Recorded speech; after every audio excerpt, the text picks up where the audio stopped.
promo me. Yeah, look at that guy. Wait. Oh, we're live. Yeah, go. Hey guys, I am Garrett Gunn, writer and creator of books like Good Boy, Cleaver County, Fangers. And if you're not watching Splash Pages, then fuck you. So.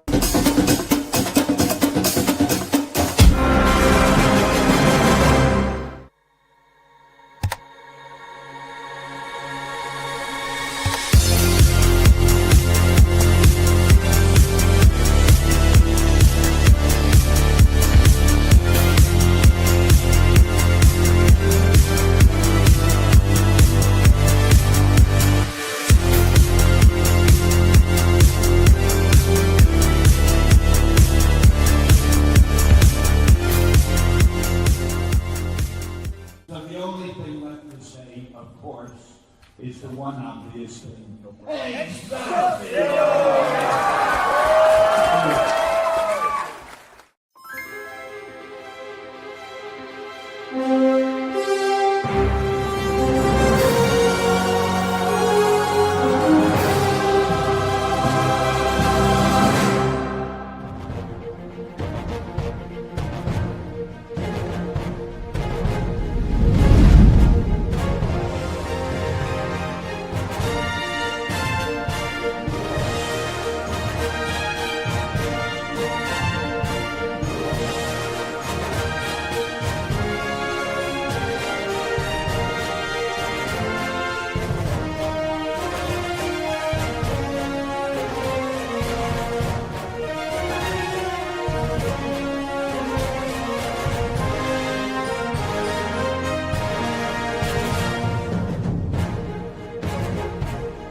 What's wrong with him? His girl just broke it off. It's her father. He doesn't want her dating a zombie. Why? What are they, demons? She is predeceased. An outsider? Mm-hmm. Man, you're asking for trouble. She broke my heart. You're a zombie. Technically, you don't even have a heart. After all of the great cinema that we brought to the world, and we still get no respect. I don't know why he doesn't like me. I'm responsible. A full-time job. You work at a haunted house in October. I'm trying to be healthy. She's a vegan, so... Wait, you're giving up meat? Oh, come on. What are you gonna do? Attack a farmer's market to try to impress her? Now, if he was a vampire, he'd have a much better chance with the dead. Yeah, those pretty bastards. I didn't think this would be that hard. Hard? Man, I'm a zombie and I'm black. Oh, here we go. I blame the educational system. I blame the media. I blame George Romero. Oh. How could you be so disrespectful? Coffee? Zombies don't know much, but they do know good coffee. Deadly Grounds. It's coffee to die for, and zombie approved. Who's George Romero? Just have some coffee. Yeah, who is that George Romero guy? Anyway, welcome to Splash Pages. My name is Leo. I'm the monkey behind the keyboard here, and we have a great show scheduled for you as always.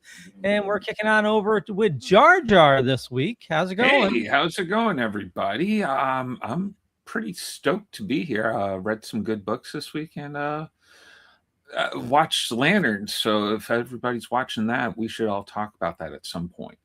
Oh, hell yeah. But onward to Carrie. Carrie Yes. or Drew? Carrie. Carrie. Carrie. It's me. Hey, everybody. Hi, Dylan. How you doing? And don't worry, you're not the only one. I'm not getting fucked either. Unlike some of the characters that we read about for this guest. So let's get over to Drew so we can talk to him. In multiple ways, too. Shame on you. What will the children think? No, children should not be watching this show. Hi, everybody. Welcome. It's Tuesday. Thank you so much for joining us. It's almost the end of August, which means, by God, fall's coming, and thank God. Yay, pumpkins. Exactly. Thank you, Leo. That was wonderful. So we have a returning guest. He's one of our favorite energetic, high anxiety, high intensity working creators.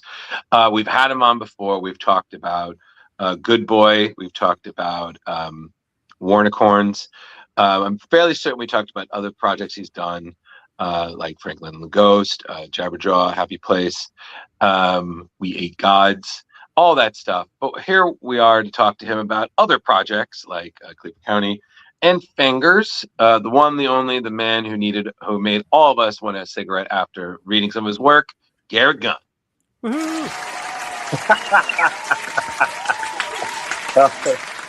What's up? What's up, man? I think high anxiety, high intensity is like the name of my memoir. There you go. Yeah. That's pretty spot on. If there's any more highs, it'd be high hopes, and that's 3. And I was like, no, there were no little people made damage to the before. What's up, man? I do have a question, Garrett. Though, are you going to let it slide that he called it Warcorns? I'm so used to it. Okay. I'm so used to it. God damn it. It's fine. I just realized I did it wrong. I've learned not to expect a lot out of Drew. Damn it. You know what's fine? You know what? Carrie was supposed to do it. For the course. Carrie was supposed to do it, and then she was like, "Oh, do you want to introduce him?" And then I was like, "You got more of his stuff." Oh, okay. Yeah. You know, I'm just saying. Carrie would have gotten it right. It's fine. Yeah, it's fine. Just Carrie, where did I go wrong? God fucking damn it! Sorry, fly. Sorry. That's the ADD. It's just like focus. Ooh, why is a buzzing thing? But man, welcome back. How you doing? I'm doing great, man. I'm doing great. Yeah, man. Yeah, you've been hitting the con circuit pretty fucking hard. Like, do you sleep? Or do you have like a bed under the table that you just recharge? You're like, wakes up next morning. All right, let's go. What do we got? Of all the things I learned in the Army, it's micro naps, bro. That's true. I can sleep anywhere at any time. Just put the rim of the hat down a little bit. You do that with the dad, like being a dad too. You just learn to like 20 minutes. Okay, what's up? I'm back. There's actually a phase for that. Sorry to interrupt there, Carrie. When I was working IT, I was working like 13-hour days, and I actually looked into this. I think it's called polyphasic sleep. Oh, where you actually live on short naps. That's all you do is like short naps throughout the day. It's interesting. Yeah. Is that similar to like the Da Vinci cycle? Remember how he would do the micro naps? Like he would just not sleep, but he would like get 15 minutes in here or there, and that was enough for his brain to just keep. I saw that on a Nightmare on Elm Street movie. I don't want to do that. Yeah, I don't want to get to the point my brain starts making me nap. Right. I was like, whoa, creators, not Batman. Let's get this correct, everybody. No, man. Yeah, and then Carrie keeps us filled in on your going abouts because she's a big fan of your work. I mean, we all are, but Carrie is always the bigger fan of all of us. I'm just gonna leave now because Drew won't let me fucking talk. I've been trying for like 3 minutes. Sorry, Carrie. Man. God damn it, Drew. No, I was gonna say sleeping is my superpower, and you're gonna talk about taking naps. I went to the dentist today. They were doing a check. They're gonna do some repair things. I fell asleep in the dentist chair 3 times when they weren't really doing anything. I did a school, so I have to go get their instructors, and so I would just pass out every time, and they get there and they're like, "Hey," I'm like, "Oh, what the fuck?" You got to get it in where you can. I get like 10 hours a night, if not, I go up to 20 every now and then. But Dylan, I gotta say, this is maybe not the proper show to be saying that your left hand is hurting right after you're talking the comic. The amount of switch hands, man. Garrett, the amount of innuendo. Stranger, sit on one hand. I mean, no, that's the wrong show. Get out. Oh, fuck. The amount of innuendos. So, dear God. But we only have you for a certain amount of time, so let's not get too lost in the. Stop jerking around. Let's get. Hey, yeah, exactly. Well, I guess we'll just start with. You know what? Let's just get it out of the way. Fangers. So here's my question. Okay. Here's my question. Did you see things on a bus that made you question life? Because I lived in Chicago for a time. I saw some wild shit. yeah, because there was definitely, because reading some of that, I was like, what World Star shit did you see, dude? Oh yeah, dude. God, I mean, listen. After you've had enough bums jerking off next to you on a like late night red line from Chicago, you become immune to things. Okay, you're like, whatever, man. Just like finish in the other direction. Just don't make eye contact. Yeah. Don't look in the eyes. Yeah. So because just reading it, like all the personalities and things. Some of these were too real. Like I've seen that temper tantrum. Yeah. Like. Yeah. Well, I try to like. I really tried to like when we were creating the characters for the book. I wanted to sort of like. We only had so many characters to work with, right? And I wanted to try to find the most overlap between like the shitty people you see on vacation. Right. So I'm like, okay, like how can I fit all of those into 10 people? So most of these are, real, or at least inspired by real people that I have had to endure while traveling or being in public. So yeah. Eating Conroy. Yeah. I loved that. Like that kid. He's one of my. He gets so much better as the story goes on. He outlives so many people that like just because he doesn't care about anything. But the fact that he's got like 2 Batman names was perfect. Dave Letter is a huge Batman nerd, and I was like, look, I know his name is Cletus because that's perfect. And like, I was like, but he's got to have 3 full people names. And he's like, all right, well, just make them Batman names. Keaton and Conroy, 2 best Batmans. And I was like, all right, fine. Simple. Like, but they can't all be K's because that's too fitting for the stereotype of this. Yeah, right. Right. It's got to be with C's, bro. Right. Yeah. But, dear God. Yeah. And then, I have no more. I like my brain's a mush. Anyone else? Yeah, let's actually explain kind of what this is about, because so far people are hearing us go like, well, there's a lot of naughty shit that happened here. So there's a lot more. Yeah, there's actually a plot. It's pretty cool. Yeah. Okay. So these folks are all on this tour bus, and that's being run by a robot, and they're going through the retirement home for those who are like damned to hell. And you like there's hints, there's vampires and stuff, and like there's a definite reference to Ozzy. There's like, oh, it's the Bat King and all this stuff. Yeah. So they have these things, and it starts to break down, and it just looks really cool. You have all these people, and some of them are just there to try to have as much sex as they can in this place. And there's like special little guides that people have written. If you can hurry up and go from this house, it's fabulous. So there is more than just the naughty stuff. So it is. I tell people it's 30 Days a Night meets the Golden Girls. So it's basically it's set in a world where the government has acknowledged vampires exist, and they're like, look, we just don't want to deal with the problems. So if you guys will behave, we will build you an entire place for you to live safely. We'll provide you food. We'll do all these things to take care of you. And to offset the enormous cost of building this facility, we're going to get to give out tours during the day while you're sleeping, like star tours, right? Like I grew up in California where like you could go to Hollywood and take the bus and it'd be like, look, it's Robert Downey Jr.'s house and it's so-and-so and like blah, blah, blah. Or like the backlot tour at Universal. So the idea was that these people go on these trams and go there for vacation. It's a tourist attraction. But one day the facility shuts down while a tour bus is still locked inside of it. And the people have to try to survive during what's called the annual Fang Bang, which is a giant vampire orgy that takes place across the entire community. The other thing I thought that was funny about this community is that vampires obviously are immortal. And so you have people, there's a reference in a later book of like, there's a kid trying to buy like cigarettes and they're like, you gotta be. And he's like, are you kidding me, bro? Like I'm 400 years old. And he's like, yeah, but like you look 12. So something doesn't feel right about it. Like it's,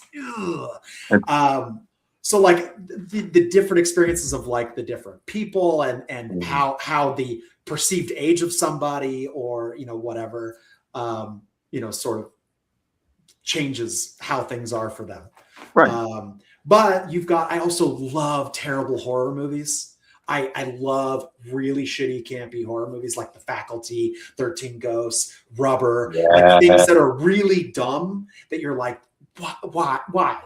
Right.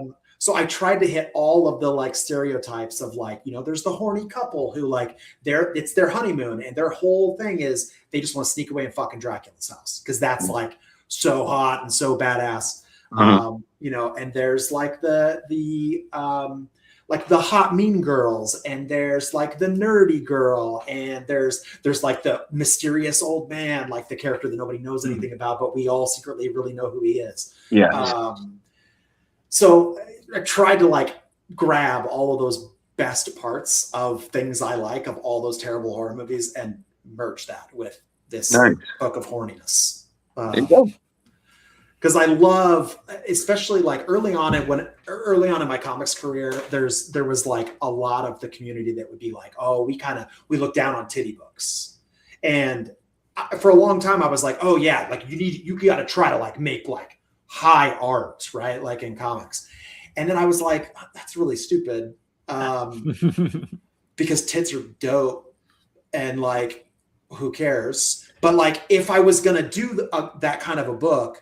My real issue with those kinds of books weren't that they were titty books. It was that there was no substance to them, or there was no actual like reason to have like the nudity or anything. Right. It was exploiting women by putting them on the cover to just be like, look at this hot girl, buy this comic. Yeah. The inside's about like a bunch of dudes. You're just like, I don't know, go on a treasure hunt.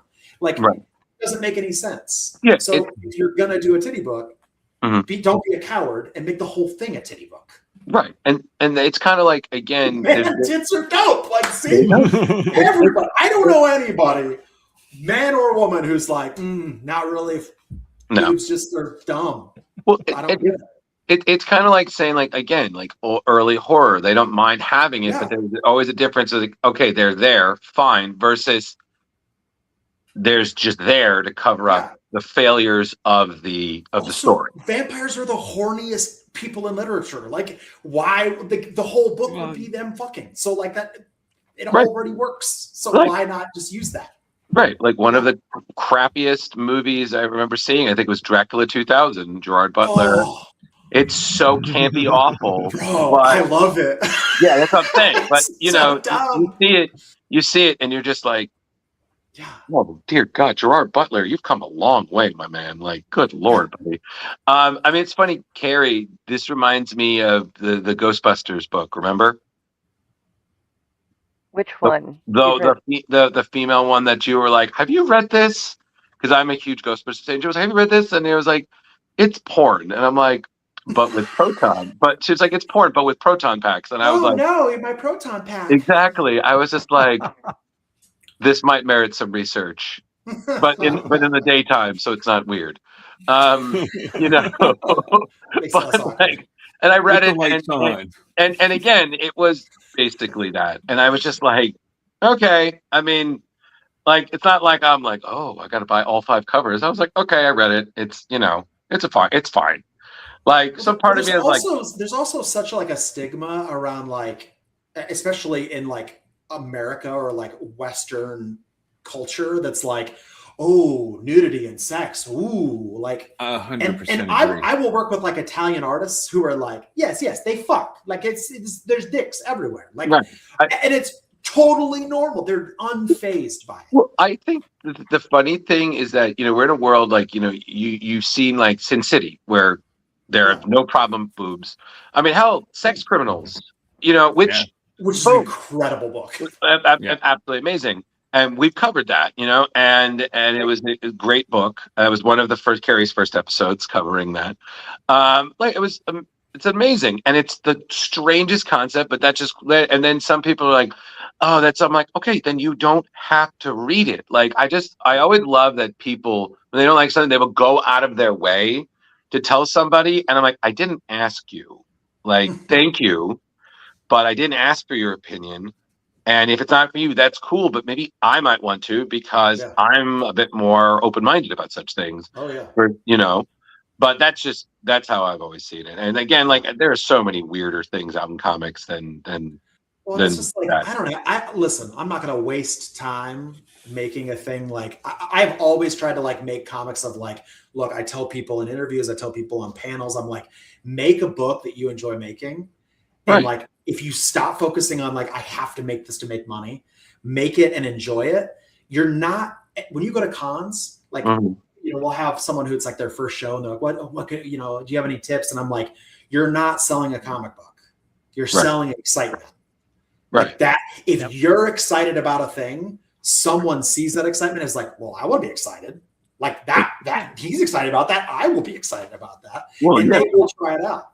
Also, like if you're excited about it, that means there's other people that will be, you know, it's not about getting somebody else excited, but there's also going to be other people with that same mindset that, you know, Well, it's like one of my old writing mentors always told me. He said, you got to focus on the first 3 pages because if your story really kicks in around page 4, no one's ever going to read it. You got to make sure you have the hook.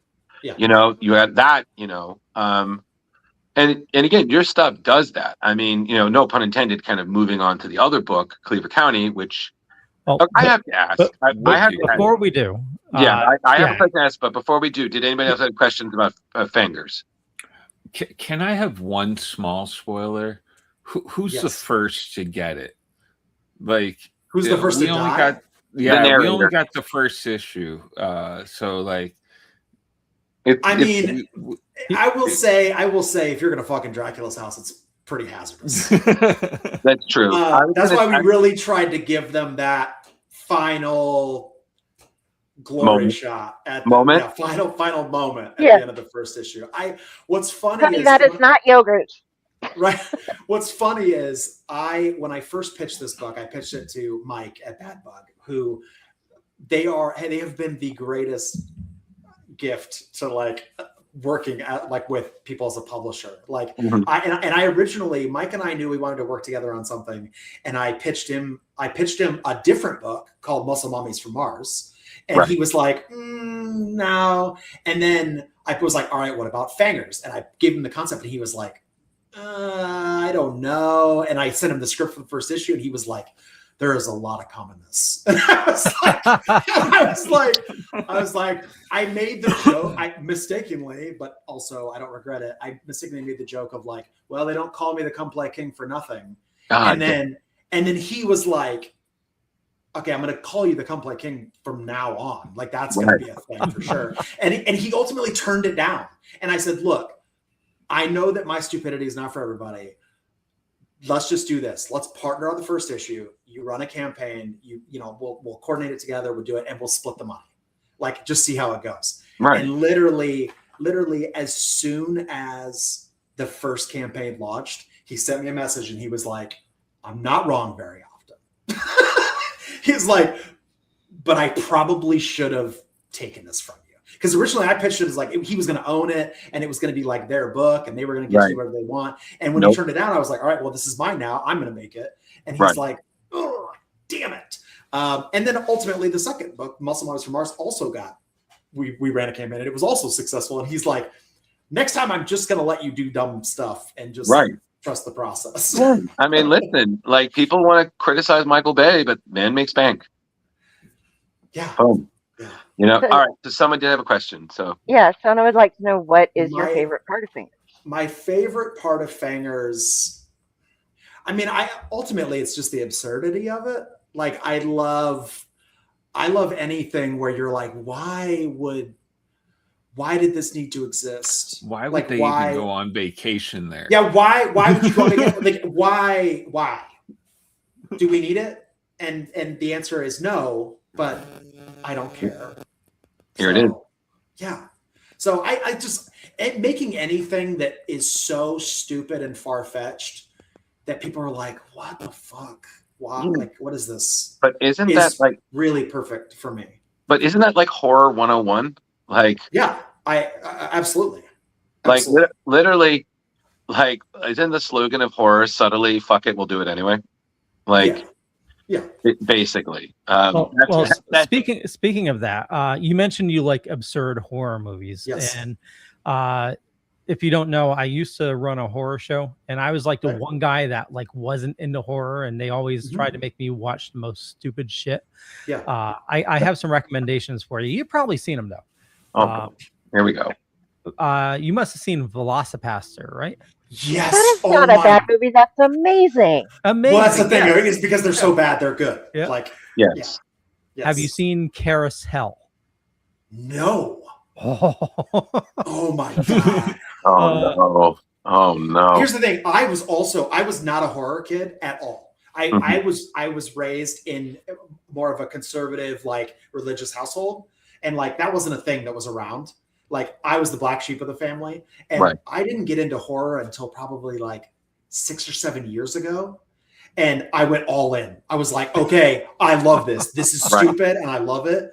And I just, at this point, I've gone through every single movie that Netflix, HBO, Prime, whatever ever has to offer. Oh my God, where's my Carrie, that's your cue killer. Yeah, I'm going to be sending you like a list. Now your messenger is I do a show on my other podcast. People have been sick, so we haven't been doing it for a while, but called Tomb of the Terrible, that is all B movies, and we've done like everything you've mentioned. I didn't see CarousHELL. I made them sit through an entire season's worth of Amityville spinoffs, like 14 Amityville death toilets and shit like that. No, Carrie, tell them about the voiceover.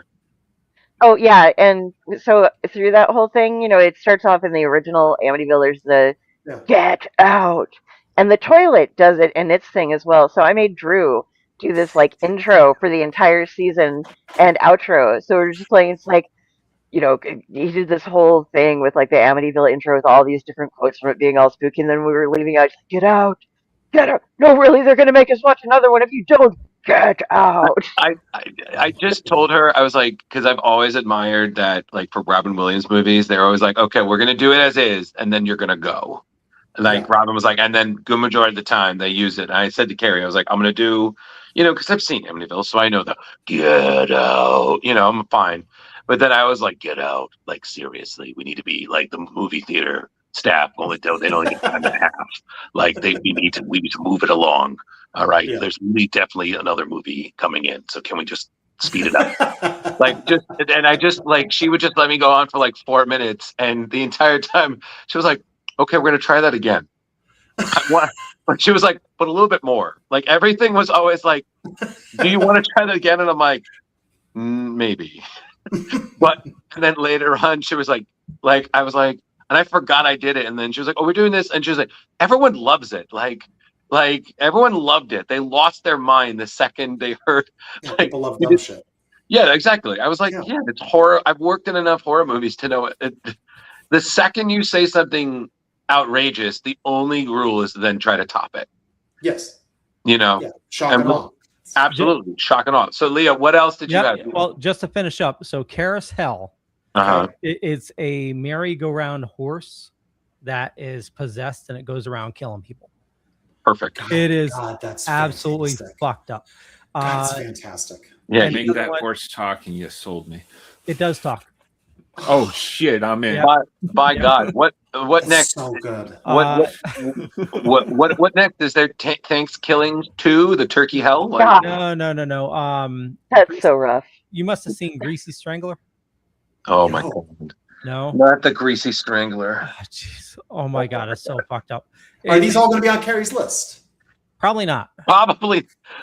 There were some that don't make Carrie's list. Because crazy enough, the people that were on the show are even more demented than Carrie. Like it is. Some of the stuff I watched is so fucked. Leo, buddy, I will take your demented and raise anything Crispin Glover ever made. Okay, and if you've ever seen those movies, did you watch a movie where a guy kills his own mother and then fucks the skull? Okay, no. Hold on. I'm sorry. Are we going to play that? Have you ever seen someone with cerebral palsy have sex with women and then kill them afterwards? Because I have. Directed by Crispin Glover. who cannot answer a question logically. So one question. I mean that's 1 brilliant hour. though. Oh yeah. I mean he changed cinema, so he can do whatever he wants. Yeah, it's true. But you understand, Garrett. My question was going to be asking him about his amazing dance moves in what was that? I think Friday Part 3.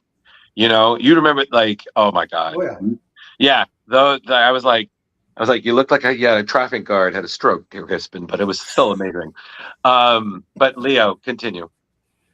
No. Greasy Stringer. Yeah, he has to get himself greasy before he kills. Like he covers himself in grease before he kills people. It is fucked up. Okay. Yeah. The thing about though, like killing your mother and fucking her skull. Edmund Kemper did that. I mean, famously that was. They're just ripping off real serial killers there. Hey, that's what horror is, though, right? Like every story has already been told. It's about how you can take a thing that's been made and make it more ridiculous. But that's why. But Garrett, that's why Obsession worked so well. I mean, we've seen that.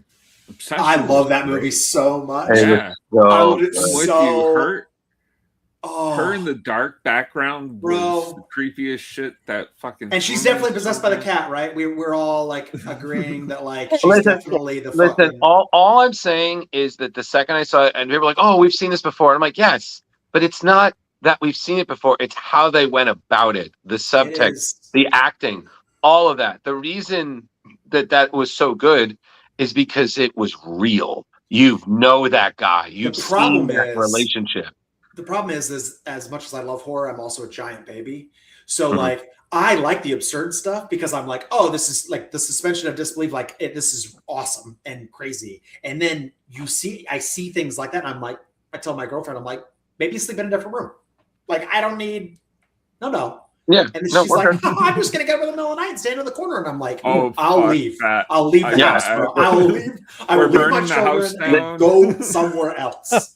Listen, I once knew a guy who mistakenly took a date to see Teeth. Okay. And I was like, why? Dude. And he was like, I didn't know. And I'm like, what? That's vagina dentata, right? Yeah. That is one of the first things she made me watch. She's a horror nut, right? And she was like, well, you're gonna watch this and you're gonna watch this, and she's like, we're gonna watch Teeth, and I was like, that dude's dick just got bit off by her vagina. Bam. That's a lot. Exactly. We just watched the other day what I think is the scariest thing I've ever watched, which is Undertone. Oh my God, yeah. Undertone is a new genre called auditory horror. Yes. And the whole concept is that a girl moves home to, like, her mom is terminally ill. She's literally got days to live. She's taking care of her in her final days. And at night, after her mom goes to sleep, she goes downstairs and records a podcast with her best friend called the Undertone Podcast. Like, people send in creepy stuff and blah, blah, blah. And the fucked up thing about that movie is that as soon as she puts the headphones on, all you hear is the podcast. And so they're showing you scenes, like they're showing you like an empty stairwell, but the person on the podcast is playing like real audio of someone getting murdered in the stairs. And because our brains are so terrible, our brains naturally can envision the worst possible thing. So it's like letting your mind create the scene for you. Wow. And it is, bro, like she is so brave when it comes to horror things. And she was like, she had the blanket at the chair and was like, well, But that's the same thing. Why, like, again, Jaws. It's you spend half the movie, you don't even see the thing, but you're so terrified. Thank you, John Williams. That by the time you see it, you're like, holy fuck. You know? I will tell you, it is on HBO. If you have not seen it, go watch it. It is Undertone. Nuts. It's nuts.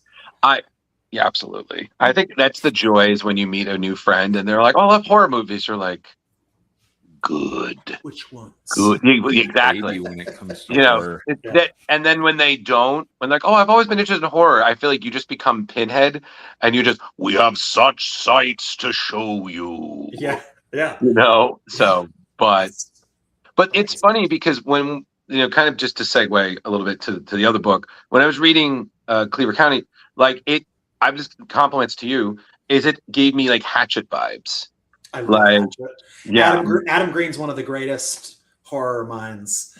because he's such an idiot. I love him so much. Like, he's great. I mean, during my time that I worked for SourcePoint, like they did a bunch of Adam Green stuff. Hollis, oh my god, and all that. And I never got to like work with Adam, but just kind of being in his like orbit, like I was like, what the fuck, dude? Right. Like, what? Okay, sure. Right. Like, it's great. But I mean, I will ask this: did you actually know someone who was allergic to coffee? Because that scene killed me. That scene fucking killed me. Like no, but I know a lot of people that detest it. My partner included. She just despises it. So I just thought that was funny. I'm sorry. It was just that was one of those things that is so specific that I'm like, either you know someone or you're saying something. And I'm not gonna lie, I was reading that like late at night and I audibly chuckled. I was like, here's the thing. I get into these especially when I'm writing a thing that I'm very passionate about, especially and I get into, there's things that I have to work at to write, right? I have to be like, oh, this is a job and I'm going to sit down and focus. Other things you get sort of like in this, I get in like this trance state of like, I just write. And sometimes things go down rabbit holes that I'm like, who is this joke for? Like what is the point of this? And at the end of the day, it's just because it made I thought it was funny, and whatever, if someone else doesn't, whatever, I don't care. And that's one of those, like, that being allergic to coffee it was just funny and stupid. Well done. That was like, it's a great thing to try on somebody at some point. Just be like, I can't do that because I'm allergic to it. You don't like what happens afterwards. Why did you apply to this job? Yeah. But yeah, I had to bring that up. That was so fucking funny. Well, one thing we should bring up is like you blew through your goal. Like, how did that happen?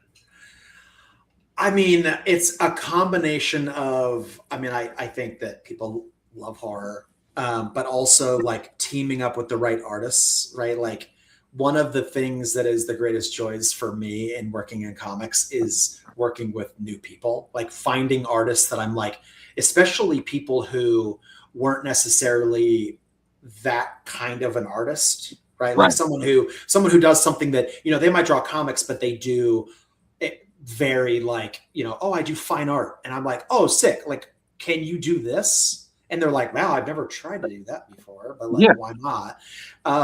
I think that's super fun. Double page death spread, by the way, is my favorite thing to come out of Cleaver County. When I had the call with the team and I was like, look, we're going to try in every issue to do a big kill spread. And I was like, it's really got to feel like so over the top that it almost feels like a narrator should be like, double page death spread. Like, and then Dave was like, why don't we put that on the page? And I was like Zombieland, right? It's like the double tap, bing, bing, Right. And I was like, yeah, fuck it. Like, let's do it. And then it became like an inside, again, who's that for? Like, it was a funny thing that we were like, that's stupid. Let's do it. And that's just another example of that. Like, just a joke for nobody that we enjoy. Absolutely. Yeah. So I wanted to get into you do a lot of genres. Like you touched on a lot of stuff, from the Warcorns to horror to comedy. Like, is there a playground you feel safest in where you're like, I love doing this because or do you just love going outside your comfort zone? So I think that, like, especially when I started in comics, again, like, my mindset was like all creators started. They're like, I got to write the next great American comic book. I need to write the next Walking Dead, or I need to write like the next big thing. And like, there's a lot of pressure to that of like, God, everything's been done. So like, how do you create a thing that's so unique? Unless you're like Junji Ito, how do you create a fucking thing that is like so unique that it stands out from things? And so that's why I really just went into like everything, like the absurdity of stuff, because I'm like, okay, well, if I don't take myself seriously and no one else takes it seriously, what is the critique that people can have? That it's dumb? okay, that's my whole brand. It's like someone trying to bully you and you're like, I don't care. Like, sure. So I think that like I really got into doing action first. I love action movies. I'm a 80s, 90s kid of like real bad action movies. Arnold Schwarzenegger is one of my personal heroes just because of like his personal story and things. And I used to be I used to compete in powerlifting and stuff. And so I love action. And then as I sort of like did, like, it was like a checklist. I'm like, okay, well, I feel like I've done the stuff I wanted to do.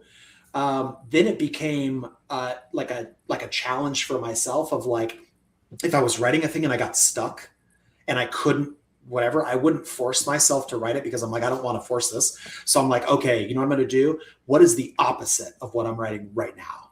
And it would be like, oh, I'm writing a dystopian Western. Like, let's write a romance that's set in the future, right? Like pick something totally different and as like a palate cleanser for writing.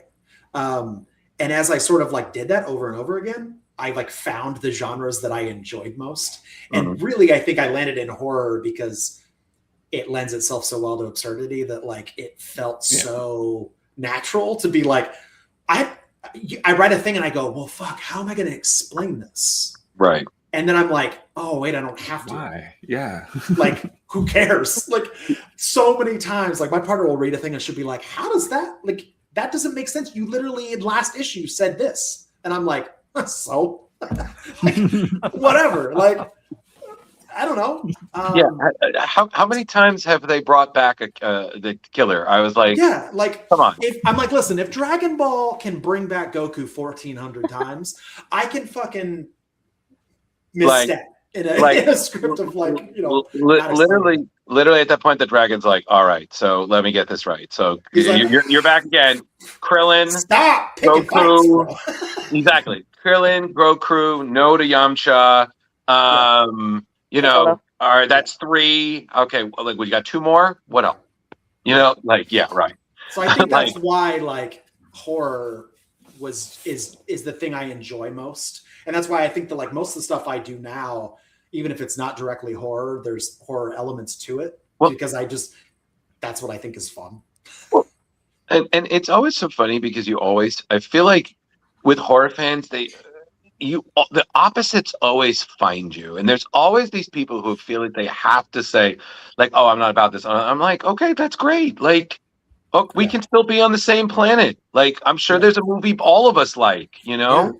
Like it's like one of my favorites is Ghostbusters, and I always seem to find somebody who will have to tell me, "Oh, I don't believe in ghosts." I'm like, "Okay, what about this movie?" Like, you have to believe in ghosts in order to enjoy this. Like, I believe in ghosts. Whatever. That's fine. You believe in having a good time? Look, that's exactly. I was like, that's what you're focused on, the ghosts. Like, what about comedy? One of my things I tell people all the time is like, I love people who are like, we'll go watch a movie and they're like, well, listen, that's not the way that it should have been because of whatever. And I'm like, can you just get the fuck over yourself and just enjoy a thing? Thank you. Like, who cares? Hot take, I'm sure even with you, because you're a Ghostbusters fan, I fucking really liked the all-girls Ghostbusters movie. Yeah. I thought it was fantastic. Was it for everybody? The ending was great. Absolutely not. It was not for everybody. But I went in with 0 expectations, and I was like, okay, there's going to be people who are hunting ghosts. And there was, in fact, ghosts got busted. Right. Which, I mean, holy shit, like, they did it. Right. Trust me. And when you have, like, comedic legends, right? Like Melissa McCarthy and Kristen Wiig, and then, like, I'm like, it's going to be funny. Chris Hemsworth was arguably, that might be his best fucking movie ever. He is so funny for no reason. Right. Like, and people will sit there and be like, hashtag not my Ghostbusters. And I'm like, I trust me. Good job, bro. Right. I never understood the toxic fandoms. Well, yeah, I don't get that. I think what it is when you love something, you have an instinctual need to want to protect it. And the problem being is that passion basically it's gatekeeping. You know, it's just. But they think that by someone else having a different version of the thing they have, it takes away from their thing. Right. Like I love Hellboy. Right. It's my favorite comic of all time, and I like when the David Harbour movie came out. Right. Everyone was like, "Oh, whatever." I loved it. You know why? Because it's Hellboy. And even if it's not perfect, it's still more Hellboy content. Also, they clearly were like catering to Hellboy fans being like, okay, well, look, we might not get another shot at this. So here's Hellboy in Hell. Here's Hellboy in Mexico. Here's Wild Hunt. Here's all these pieces. Also, we're going to give you Lobster Johnson. We're going to give you all the things. Right. Now, did they give us too much? And that's probably why it didn't do as well. Yes. But I still watched it and was like, this is gnarly. That totally brings up a point with, do you watch Star Trek? No, of course. Okay. So I'm not opposed to it at all. Oh. I really enjoyed the Chris Pine movies for what it's worth. And I love the campiness of the old Star Trek. Because again, it's so fucking stupid. Yeah, which I love. Well, the new show I'm actually enjoying, but you know, it's been getting a lot of hate, like Jar Jar said, toxic fandom. And I think this year they upped the level just to fuck with people. Like the last episode, the entire crew except for Spock got turned into Muppets. I think that's such an awesome idea. It was so good for them. Fucked up. Good for them. Excuse me, Leo. I think we can arguably say that sometimes when people do that, I mean, come on, do you not remember the Angel episode where he became a Muppet? It's one of the best episodes in the whole series. I mean, to be fair, most things get better with Muppets. 100%. I mean, we know. This is why we have kind of one. Yeah. And, you know, but Carrie, you had one, and then I think after that we're going to start wrapping because we're getting a little close. So, Carrie, close us out. Oh, I actually pre-show this was something I was going to ask you, but it has. We need to talk about the Kickstarter real quick. But first, I want to know when you're going to give me a winter Warcorn onesie, because that is some merch that you could sell out on. You know, if you ever get another one going again on a Kickstarter. So Warcorns is in a very precarious space right now because SourcePoint had gone out of business and then it got bought by Dirk. And he didn't buy the company. He bought the name and title and stuff because he'd been associated with it for so long and took it another direction. But all of those like assets that SourcePoint owned, like Warcorns, right, are just like in this limbo, right? Because I don't own Warcorns. Like Warcorns is, I originally owned it. And then when I became, when I became I went to work for SourcePoint proper, part of the like merger that we had was that like they acquired my books. And so they've been very awesome after the fact of like letting me buy rights back. And Warcorns is one that there is a particular member of the company, not even a member of the company, an investor in the company, who has a really big problem with me. He doesn't like me and literally won't check the box approving the sale to me. Wow. And so that is the last thing. Like, so that's the only reason there hasn't been more Warcorns content or merch or anything else. Oh, I froze.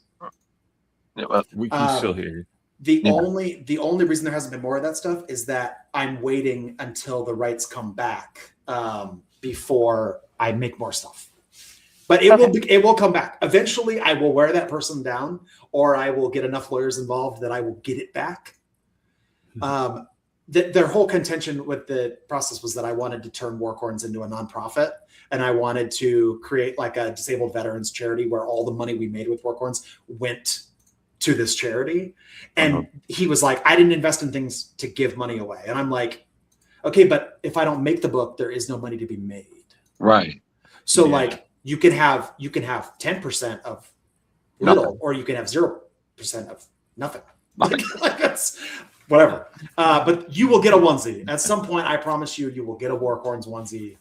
It will be amazing. You know what, Gary? Let's just try to get him a Terrificon and just make all of these collective. We really want to do Terrificon next year. That's on our list. Heroes Con and Terrificon are two next year. If you do that, you need to stop by our booth because we're always at Terrificon. We will hook you up with the drinks, my man. We will got all the Coke Zeros.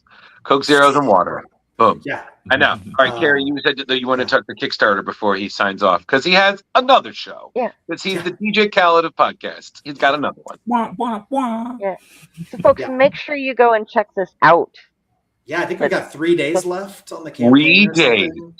And we just unlocked 69 hours to go. That's perfect for this show. We just unlocked the last stretch goal, which was challenge coins.